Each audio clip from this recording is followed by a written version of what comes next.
রামগঞ্জ মন্দির সেই রেল স্টেশনে রাত ৩টায় যে যাত্রী একা প্ল্যাটফর্মে দাঁড়িয়েছিল সে শুনেছিল তার পেছনে কারো ভারী পায়ের শব্দ, কিন্তু ঘুরে দেখে প্ল্যাটফর্ম সম্পূর্ণ ফাঁকা।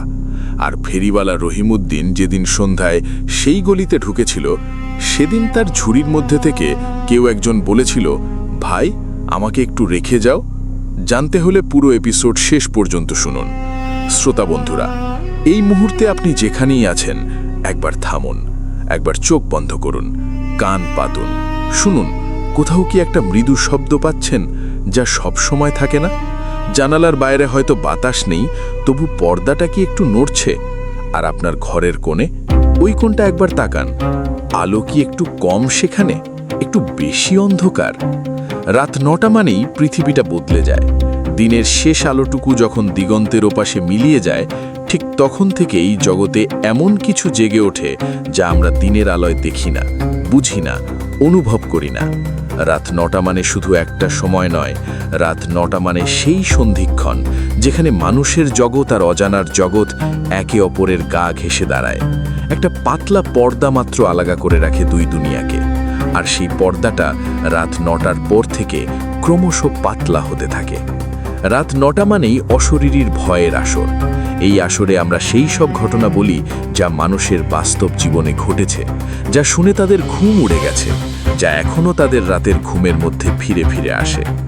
আজকের এপিসোড ১৩৮-এ আমি আপনাদের সামনে নিয়ে এসেছি দুটি এমন ঘটনা যা শুনে আপনার বুকের ভেতরে একটা ঠান্ডা স্রোত নামবে। প্রথম ঘটনাটি এসেছে ভারতের এক ছোট্ট শহর রামগঞ্জ মন্দির রেলওয়ে জংশন থেকে। এই জংশনের রাতের অন্ধকারে এক যাত্রীর সাথে যা ঘটেছিল তা শুনলে আপনি আর কোনোদিন একা রাতের প্ল্যাটফর্মে দাঁড়াতে সাহস করবেন না। আর দ্বিতীয় ঘটনাটি এসেছে ভারতের পশ্চিমাঞ্চলের এক প্রত্যন্ত জেলার গ্রাম থেকে, যেখানে এক ফেরিওয়ালা প্রতিদিনের মতো তার ঝুড়ি কাঁধে নিয়ে বেরিয়েছিল, কিন্তু সেদিন সন্ধ্যায় সে যে গলিতে ঢুকেছিল সেই গলিতে কে তার অপেক্ষায় ছিল তা জানলে আপনার গা শিউরে উঠবে। তাহলে সময় নষ্ট না করে শুরু করা যাক। ঘটনা শুরুর আগে আপনাদের কাছে আমার ছোট্ট একটি অনুরোধ, যারা এখনও অশরীরী পরিবারে যুক্ত হননি তারা প্লিজ সাবস্ক্রাইব বাটন ও পাশের বেল আইকন টিপে সকল নোটিফিকেশন অন করে নিন। আর যারা ইতোমধ্যে সাবস্ক্রাইব করেছেন তারা আজকের এপিসোডে লাইক বাটনে ক্লিক করুন এবং কমেন্টে লিখুন, আমি প্রস্তুত, যদি আজকের আতঙ্ক সহ্য করার সাহস রাখেন। শুরু করছি আজকের এপিসোড ১৩৮-এর প্রথম ঘটনা, রামগঞ্জ মন্দির জংশনের ভয়ঙ্কর সত্য ঘটনা। এই ঘটনাটি আমাদের পাঠিয়েছেন আরিফ হোসেন মিয়া। আরিফ ভাই মধ্যপ্রদেশের নিমচ জেলার একটি ছোট্ট গ্রামের বাসিন্দা। বয়স তার ৩৭, পেশায় ছোট আসবাবপত্রের ব্যবসায়ী। কাজের সূত্রে মাঝে মাঝে রামগঞ্জ মন্দির আসতে হয় মাল বোঝাই করতে, কারণ ওই জংশন থেকে পণ্য পাঠানো সুবিধাজনক। তিনি বলেছেন এর আগে অনেকবার এই স্টেশনে এসেছেন, কিন্তু ২০২৪ সালের ফেব্রুয়ারি মাসে যা ঘটেছিল তা তিনি জীবনেও ভুলতে পারবেন না। অসংখ্য ধন্যবাদ আরিফ ভাইকে এই ভয়ঙ্কর সত্য ঘটনা আমাদের সাথে ভাগ করে নেওয়ার জন্য। ঘটনাটি আরিফ ভাইয়ের ভাষায় বলছি, ঠিক যেভাবে তিনি বিস্তারিত জানিয়েছেন সেইভাবেই আপনাদের সামনে তুলে ধরছি। রামগঞ্জ মন্দির নামটা হয়তো অনেকেই জানেন না। রাজস্থান ও মধ্যপ্রদেশের সীমানার কাছাকাছি একটি ছোট্ট শহর, কোটা থেকে ঘণ্টা দুয়েকের পথ। রেলপথে এই জংশনটা বেশ গুরুত্বপূর্ণ, কারণ এখান থেকে একাধিক লাইন যায় বিভিন্ন দিকে। কিন্তু শহরটা ছোট, স্টেশনটাও বেশি বড় নয়। রাত হলেই এই স্টেশন মোটামুটি নির্জন হয়ে যায়। আমি আরিফ হোসেন মিয়া, আমার বাড়ি নিমচে। কাঠের আসবাব বানাই, বিক্রি করি। কাঁচামাল আনতে মাঝে মাঝে রামগঞ্জ মন্দির যেতে হয় মাল বোঝাই করতে, কারণ ওই জংশন থেকে পণ্য পাঠানো সুবিধাজনক। ২০২৪ সালের ফেব্রুয়ারি মাসের শেষ দিকে, মানে মাসের একেবারে শেষ সপ্তাহে, আমি একটা বড় অর্ডার পেয়েছিলাম।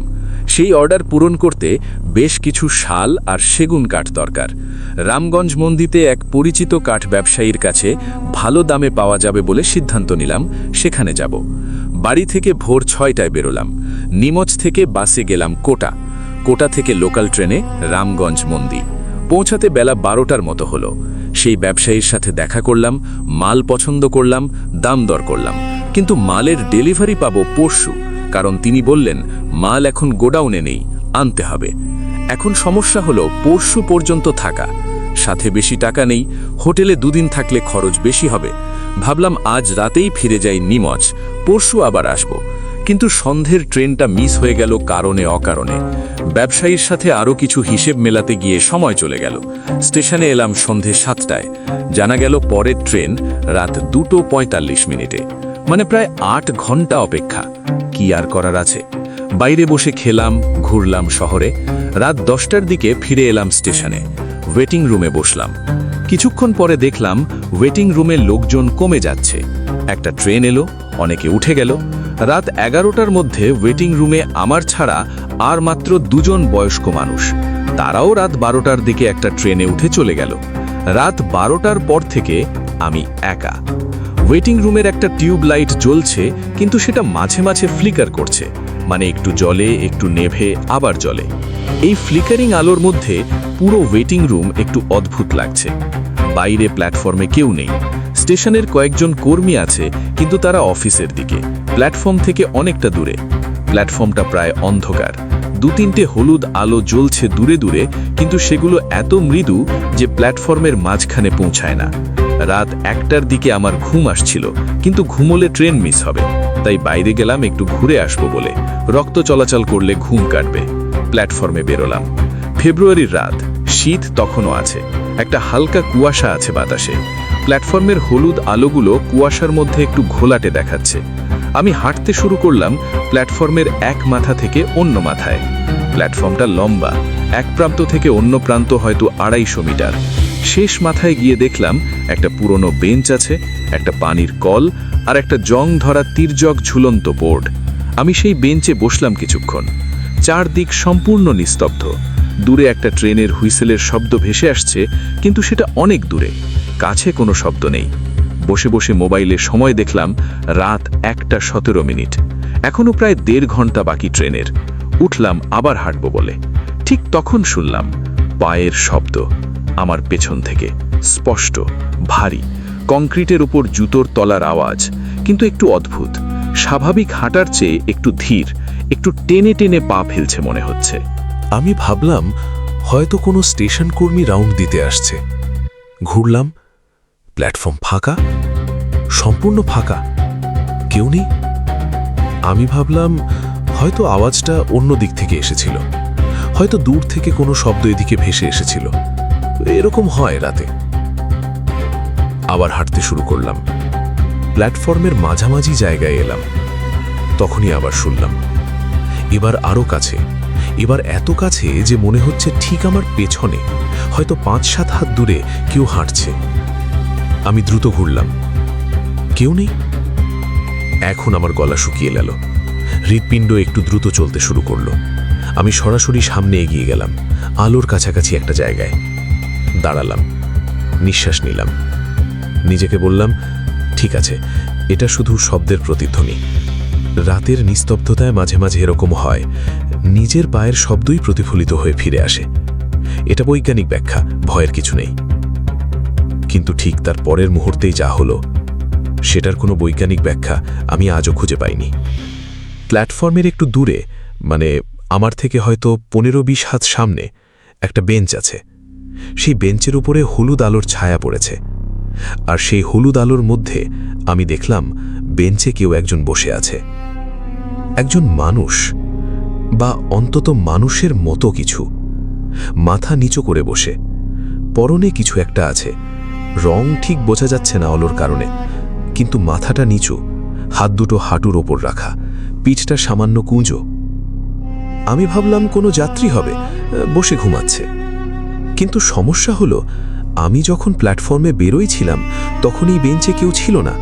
আমি এই বেঞ্চের পাশ দিয়েই হেঁটেছিলাম, তখন ফাঁকা ছিল। তাহলে এখন এই মানুষটা কোথা থেকে এলো? স্টেশনের প্রবেশপথ থেকে এই বেঞ্চে আসতে হলে আমার পাশ দিয়ে আসতে হবে, আমি সেটা টের পেতাম। আমি একটু এগিয়ে গেলাম। ভাই, ট্রেনের অপেক্ষা করছেন? আমি ডাকলাম, কোনো সাড়া নেই। এই ভাই, কতক্ষণ ধরে আছেন এখানে? কোনো সাড়া নেই। আমি আরেকটু এগিয়ে গেলাম। এখন বেঞ্চ থেকে আমার দূরত্ব হয়তো 8-10 হাত। এতটুকু দূরত্বে মানুষের চেহারা স্পষ্ট দেখা যাবার কথা, কিন্তু এই মানুষটার মাথা নিচু, চেহারা দেখতে পাচ্ছি না। আমি ডাকলাম আবার, এবার একটু জোরে। ঠিক সেই মুহূর্তে সেই অবয়বটা মাথা তুলল। আমি দেখলাম তার মুখের দিকে। তারপর কয়েক সেকেন্ডের জন্য আমার পৃথিবী স্থির হয়ে গেল। সেই মুখে কোনো বৈশিষ্ট্য নেই, চোখ নেই, নাক নেই, মুখ নেই। মুখের জায়গাটা মানে মাথার সামনের অংশটা সম্পূর্ণ মসৃণ, যেন একটা মানুষের মাথার ওপর কেউ ভেজা মাটি লাগিয়ে মুখের সবকিছু ঢেকে দিয়েছে। একটা মুখবিহীন মুখ আমার দিকে তাকিয়ে আছে। আমি পেছনে সরলাম, 1 ধাপ 2 ধাপ। সেই অবয়বটা উঠে দাঁড়ালো বেঞ্চ থেকে। উচ্চতায় স্বাভাবিক পুরুষ মানুষের মতো, কিন্তু দাঁড়ানোর ভঙ্গিটা একটু অস্বাভাবিক, সামনের দিকে সামান্য কাঁধ। সে 1 পা এগোলো আমার দিকে। আমি দৌড়ালাম। এভাবে বলাটা সহজ, কিন্তু সেই মুহূর্তে আমার পা কাজ করতে চাইছিল না। মনে হচ্ছিল পা দুটো মাটিতে আটকে গেছে। তারপরেও কোনো মতে পা তুললাম, 1 পা 2 পা, তারপর দৌড়। ওয়েটিং রুমের দিকে দৌড়ালাম, পেছনে তাকালাম না।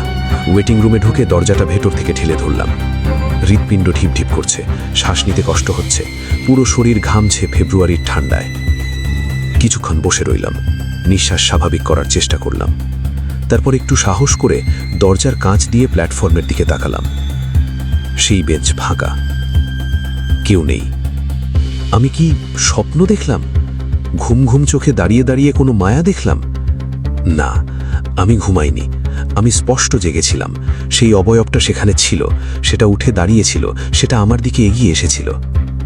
ঘণ্টাখানেক পরে রাত 2:45 ট্রেন এলো। আমি প্রথম মানুষ হয়ে উঠলাম কামরায়। কিন্তু এই ঘটনাটা শেষ হয়নি সেখানে। ট্রেনে উঠে বসলাম। ধীরে ধীরে কামরা ভরতে শুরু করলো। বিপরীত দিকে আরও কিছু যাত্রী বসল। ট্রেন চলতে শুরু করলো। আমি জানালার পাশে বসেছিলাম। জানালা দিয়ে দেখলাম প্ল্যাটফর্ম পেছনে সরে যাচ্ছে। ট্রেন যখন প্ল্যাটফর্মের শেষ মাথায় এলো, সেই বেঞ্চের কাছে আমি জানালা দিয়ে তাকালাম। বেঞ্চে সেই অবয়বটা আবার বসে আছে, একই ভঙ্গিতে, মাথা নিচু, হাত হাঁটুর ওপর। কিন্তু এবার সে মাথা তুলল না, শুধু একটা হাত তুলল, যেন বিদায় জানাচ্ছে। ট্রেনে গিয়ে গেল, প্ল্যাটফর্ম অদৃশ্য হয়ে গেল। আমি জানালার সামনে থেকে সরে এলাম। বিপরীত দিকের একজন যাত্রী জিজ্ঞেস করলেন, ভাই ঠিক আছেন? মুখটা কেমন ফ্যাকাশে দেখাচ্ছে। আমি বললাম, হ্যাঁ, একটু ঠান্ডায় কষ্ট হচ্ছে। কি বলবো তাকে, কি করে বোঝাবো? নিমাজ পৌঁছে বাড়িতে ফিরলাম। সেদিন সারা দিন ঘুমালাম, কিন্তু ঘুমের মধ্যে সেই মুখবিহীন মুখটা বারবার দেখলাম। পরদিন আমার এক বয়স্ক প্রতিবেশী, যিনি অনেক কিছু জানেন, বহু জায়গায় ঘুরেছেন জীবনে, তাকে সব খুলে বললাম। তিনি শুনলেন, তারপর বললেন, রামগঞ্জ মন্দির স্টেশনের কথা আগেও শুনেছি। ওই স্টেশনে রাত 12টার পর একা থাকা ঠিক নয়। আমি বললাম, কেন? তিনি বললেন, এই ধরনের স্টেশনগুলো যেখানে অনেক মানুষ আসে যায়, সেখানে মাঝে মাঝে এমন কিছু থাকে যারা আর কোথাও যেতে পারেনি। ট্রেন দুর্ঘটনায় যারা মারা গেছে, যারা স্টেশনে মারা গেছে, তারাও কখনো কখনো আটকে থাকে। তারাও ট্রেনের অপেক্ষায় বসে থাকে, কিন্তু সেই ট্রেন কোনোদিন আর আসে না। তিনি আরও বললেন, তুমি যখন ওকে দেখতে পেয়েছ, সে তোমাকে কোনো ক্ষতি করেনি, শুধু দেখিয়েছে যে সে আছে। যাওয়ার সময় হাত তুলে বিদায় দিয়েছে, মানে সে তোমার ক্ষতি চায়নি। তুমি ভাগ্যবান। আমি জিজ্ঞেস করলাম, আমার কি কিছু করার দরকার? তিনি বললেন, না, শুধু মাথায় রাখো, রাতের একা প্ল্যাটফর্মে যদি কখনো কাউকে দেখো যার মুখ স্পষ্ট নয়, কাছে যেও না। আর যদি সে হাত তোলে, তুমিও হাত তুলে জানিয়ে দাও তুমি তাকে দেখতে পাচ্ছ। এতে সে শান্তি পায়। আমি সেদিন থেকে আর রাতে একা কোনো রেল স্টেশনে থাকিনি। কিন্তু একটা প্রশ্ন আমাকে আজও কুড়ে কুড়ে খায়। সেই অবয়বটা আমার পায়ের শব্দের মতো করে হাঁটল কেন? সে কি বুঝতে পারেনি কোথায় আওয়াজ আসছে, নাকি সে ইচ্ছে করে আমাকে জানান দিচ্ছিল যে সে আছে, আমাকে ডাকছিল? আর যদি আমি ফিরে না গিয়ে সেই বেঞ্চের কাছে আরও এগিয়ে যেতাম, তাহলে কি হতো? সেই উত্তর কখনো জানতে চাই না। এই ছিল রামগঞ্জ মন্দির জাংশনের সেই ভয়ঙ্কর রাতের ঘটনা। আরিফ ভাই, আপনাকে আবারও অসংখ্য ধন্যবাদ। রাত 9টা মানেই অশরীরীর ভয়ের আসর। এখানে গল্প নয়, ঘটনা শোনানো হয়। ঘটনাটি কেমন লাগলো অবশ্যই কমেন্ট বক্সে জানাবেন। আপনারা কি ধরনের ঘটনা শুনতে চান সেটাও কমেন্টে জানাতে পারেন। আর মনে রাখবেন, অশরীরী কখনো কালো জাদু, অন্ধবিশ্বাস ও কুসংস্কারকে প্রমোট করে না। অশরীরীর সকল ঘটনা আপনি বিশ্বাস করবেন কি করবেন না, সেটা একান্তই আপনার নিজের ব্যাপার। তবে বিনোদন হিসেবে নেওয়াই হবে বুদ্ধিমানের কাজ। এবার প্রস্তুত হন আজকের দ্বিতীয় ঘটনার জন্য। এবার আমরা পাড়ি দেব ভারতের এক প্রত্যন্ত জেলার গ্রামের সরু গলিতে, যেখানে প্রতিদিন হেঁটে যাওয়া এক ফেরিওয়ালার জীবনে ঘটে গেছে এমন একটি ঘটনা যা সে কোনোদিন ভুলতে পারবে না। সেই গলিতে কি ছিল, কে ছিল যে তার ঝুড়ির ভেতর থেকে কথা বলেছিল? দ্বিতীয়, ভারতের সেই ফেরিওয়ালার সাথে ঘটে যাওয়া ভয়ঙ্কর সত্য ঘটনা। এই ঘটনাটি আমাদের পাঠিয়েছেন সাগর কর্মকার। সাগর গুজরাটের সুরাট জেলার একটি ছোট্ট গ্রামের বাসিন্দা। বয়স তার 42। তিনি নিজে পেশায় একটি ছোট কারখানায় কাজ করেন, কিন্তু এই ঘটনাটা তার নিজের নয়, তার এক অত্যন্ত ঘনিষ্ঠ পরিচিতের, রহিমউদ্দিন সিদ্দিকীর। রহিমউদ্দিন ওই এলাকায় বছরের পর বছর ধরে ফেরি করে আসছেন। ঘরের তৈজসপত্র, কাপড় চোপড়, ছোটখাটো গৃহস্থালির জিনিস গলিতে গলিতে হেঁকে বিক্রি করেন। 2023 সালের শেষ দিকে শীতের এক সন্ধ্যায় রহিমউদ্দিনের জীবনে এমন একটি ঘটনা ঘটেছিল যা তাকে চিরতরে বদলে দিয়েছে। অসংখ্য ধন্যবাদ সাগরকে এই ভয়ঙ্কর সত্য ঘটনা আমাদের সাথে ভাগ করে নেওয়ার জন্য। ঘটনাটি সাগরের ভাষায় বলছি, ঠিক যেভাবে তিনি বিস্তারিত জানিয়েছেন সেইভাবেই আপনাদের সামনে তুলে ধরছি। রহিমউদ্দিন সিদ্দিকীকে আমি চিনি ছোটবেলা থেকে। বয়সে আমার চেয়ে জনাপাচেক বড়। বাড়ি একই এলাকায়, গুজরাটের সুরাট জেলার বাইরের দিকে একটা ছোট্ট গ্রাম। লোকটা অত্যন্ত পরিশ্রমী। ভোর 5টায় উঠে মাথায় বা কাঁধে বড় ঝুড়ি নিয়ে বেরোতেন। সারাদিন গ্রামে গ্রামে গলিতে গলিতে হেঁকে বেড়াতেন। ও ভাই, বাসনকোসন লাগবে গো, নতুন কাপড় আছে গো। এই ডাক শুনলেই বোঝা যেত রহিম ভাই এসেছেন। মানুষটা খুব সহজ সরল, ধর্মপরায়ণ, 5 ওয়াক্ত নামাজ পড়েন, কখনো কাউকে ঠকাননি। গ্রামে তার একটা সুনাম আছে। 2023 সালের ডিসেম্বর মাসের শেষ সপ্তাহের কথা। শীতের সময়, সন্ধ্যা হয় আগে ভাগে। সেদিন রহিম ভাই একটু দূরের একটি গ্রামে গিয়েছিলেন। সেই গ্রামে একটা বিশেষ কারণে মেলার মতো একটা হাট বসেছিল, সেখানে তার মাল বিক্রি হবে ভালো। সকাল থেকে বিক্রি করলেন, বেশ মালও বিক্রি হলো। কিন্তু বিকেলের দিকে একটু সমস্যা হলো। এক খরিদ্দারের সাথে হিসাব মেলাতে গিয়ে সময় বেশি লাগলো। মেলার ভিড়ের মধ্যে অনেক ধকল গেল। সন্ধ্যা হওয়ার আগেই রহিম ভাই রওনা দিলেন বাড়ির দিকে। কিন্তু এই গ্রামটা তার নিজের গ্রাম থেকে প্রায় 5 কিলোমিটার দূরে।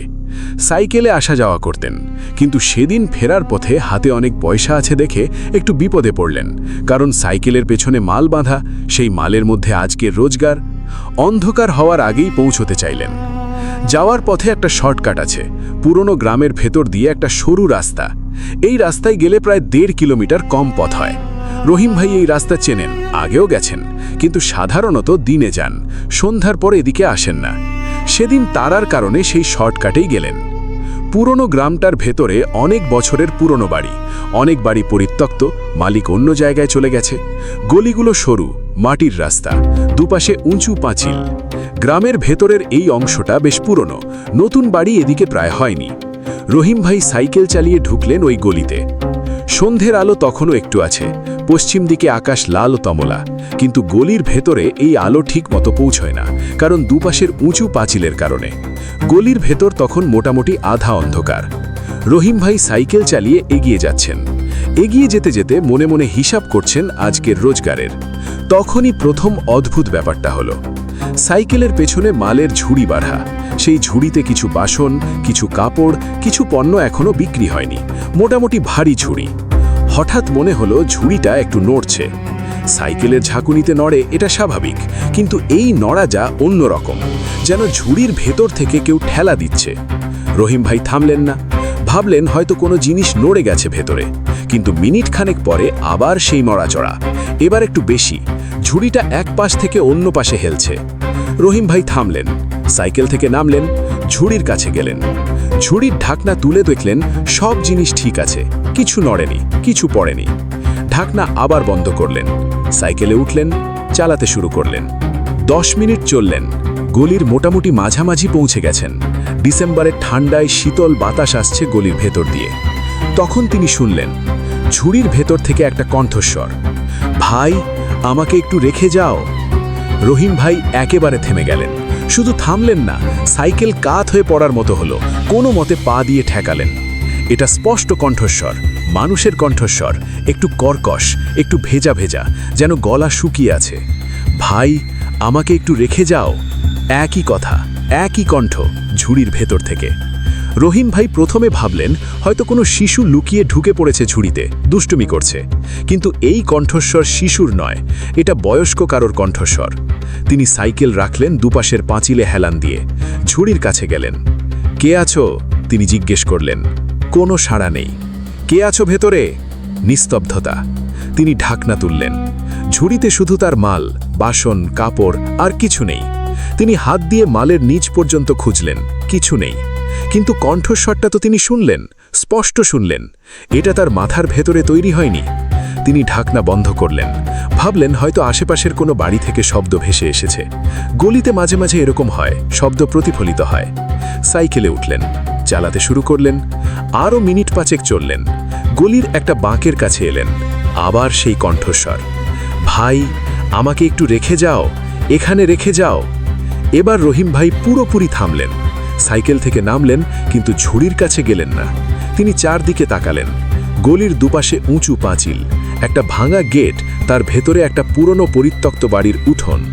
আরও দূরে আরেকটা বন্ধ দরজা। কোথাও কেউ নেই।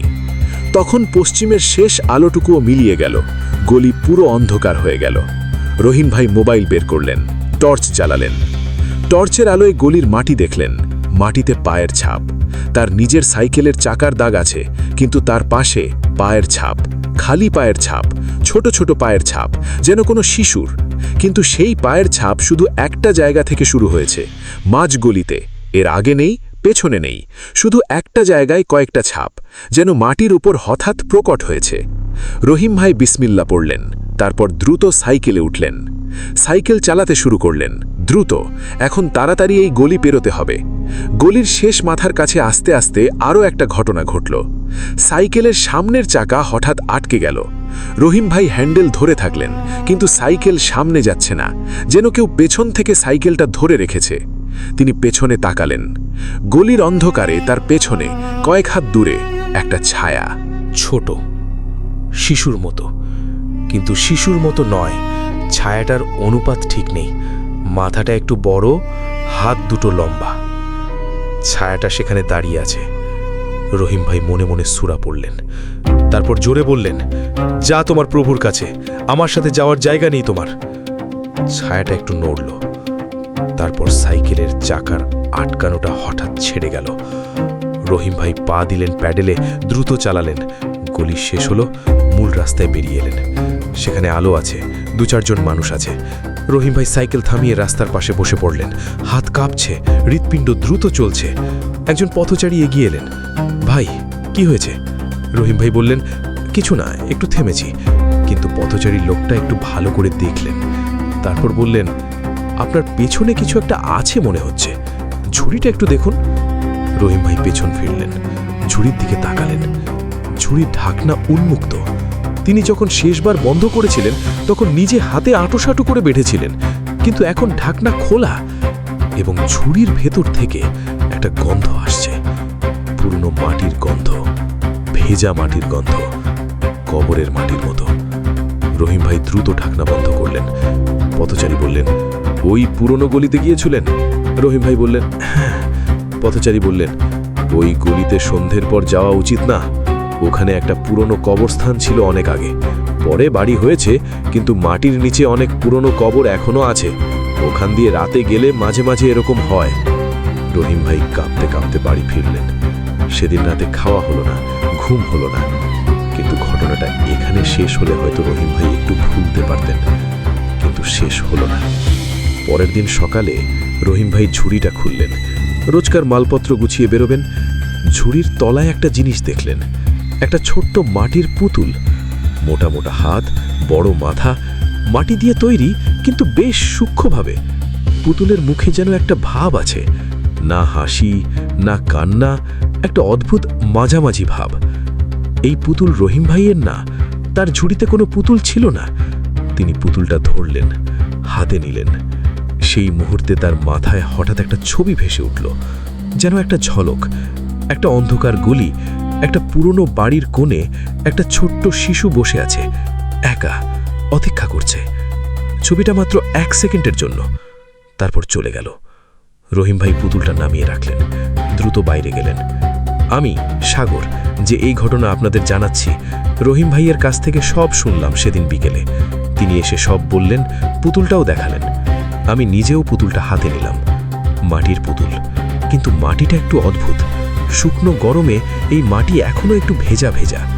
আমি বললাম, রহিম ভাই, এটা এখানে রাখবেন না, এটাকে কোথাও সরিয়ে দিতে হবে। রহিম ভাই বললেন, কোথায় দেব? আমরা আমাদের এলাকার একজন মুরব্বির কাছে গেলাম। তিনি বয়সে অনেক বড়, এলাকার সবচেয়ে বয়স্ক মানুষদের মধ্যে একজন। তার বাবারা এই গ্রামে থেকেছেন প্রজন্মের পর প্রজন্ম ধরে। তিনি পুতুলটা দেখলেন, চুপ করে থাকলেন কিছুক্ষণ, তারপর বললেন, এটা শুধু মাটির পুতুল নয়। আমরা বললাম, মানে? তিনি বললেন, পুরনো কবরস্থানে এমন কিছু থাকে যারা একা, যারা যাওয়ার পথ খোঁজে, যারা কোনো মানুষের সাথে যেতে চায়। এই পুতুলটা হলো সেই অস্তিত্বের একটা চিহ্ন। এটা রহিমের ঝুড়িতে এসেছে মানে সে রহিমকে বেছে নিয়েছে। রহিম ভাই বললেন, এখন কি করব? মুরব্বি বললেন, এই পুতুলটাকে ফিরিয়ে দিতে হবে, যেখান থেকে এসেছে সেখানে রেখে আসতে হবে, কিন্তু দিনের বেলায়, আর রেখে আসার পর পেছনে তাকাবে না। পরের দিন ভোরে সূর্য ওঠার পরপরই রহিম ভাই আর আমি গেলাম সেই গলিতে। দিনের বেলায় গলিটা আলাদা লাগছে, পুরনো, জীর্ণ, কিন্তু স্বাভাবিক। রহিম ভাই সেই জায়গায় গেলেন যেখানে সাইকেল আটকে গিয়েছিল। গলির একটা কোণে পুরনো পাঁচিলের গায়ে পুতুলটা রাখলেন। বললেন, যা, তুমি তোমার জায়গায় থাকো।